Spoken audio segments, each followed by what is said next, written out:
സമൂഹത്തിൽ ക്രൂരതയും ഹിംസയും എവിടേക്കാണ് നമ്മളെ നയിക്കുന്നത്? കേരളത്തിൽ അത്തരമൊരു ഞെട്ടിപ്പിക്കുന്ന സംഭവമാണ് തിരുവനന്തപുരം വെഞ്ഞാറമൂട്ടിൽ നടന്നത്. സ്വന്തം കുടുംബാംഗങ്ങളെ തന്നെ തകർത്ത അഫാൻ എന്ന യുവാവിന്റെ സമ്പൂർണ്ണ കൂട്ടക്കൊല.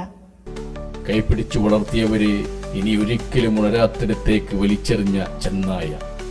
ഇക്കാക്ക എന്നുറക്കെ വിളിച്ച് നിന്റെ അരികിലേക്ക് വന്ന 13 വയസ്സുള്ള സ്വന്തം അനിയന് ഉണരാത്ത ഉറക്കം സമ്മാനിച്ച ക്രൂരൻ. ക്യാൻസറിന്റെ അവശതയോട് മല്ലിടുന്ന മാതാവിനെയും കൊന്നുകളയാൻ നിനക്ക് കൈപൊന്തിയെങ്കിൽ ഞങ്ങളുടെ നിഘണ്ടുവിൽ നിന്നെ വിശേഷിപ്പിക്കാൻ വാക്കുകളില്ല പിശാചേ. കുഞ്ഞിനെ അവനെ വെറുതെ വിട്ടൂടെ, നമുക്ക് അതേ ഉള്ളൂ. അവന്റെ കൂടെ പുറപ്പില്ല, ഇനി അവര് ജമ്മ അവനെ കിട്ടും. ഇന്ന് അവധി ദിവസമാണ്. അവ ഉണ്ടെങ്കിൽ 4 പ്രാവശ്യം കടയിൽ വരും. 10-13 വയസ്സാകുമ്പോൾ ഭൂമിയിൽ എന്തൊരു സുഖാനുഭവിച്ചു. വലുതൊക്കെ ആയെങ്കിൽ അവരങ്ങനെ എന്തെങ്കിലും ഷെയറിന് വേണ്ടി ഇത് കൊച്ചു കുട്ടിയെ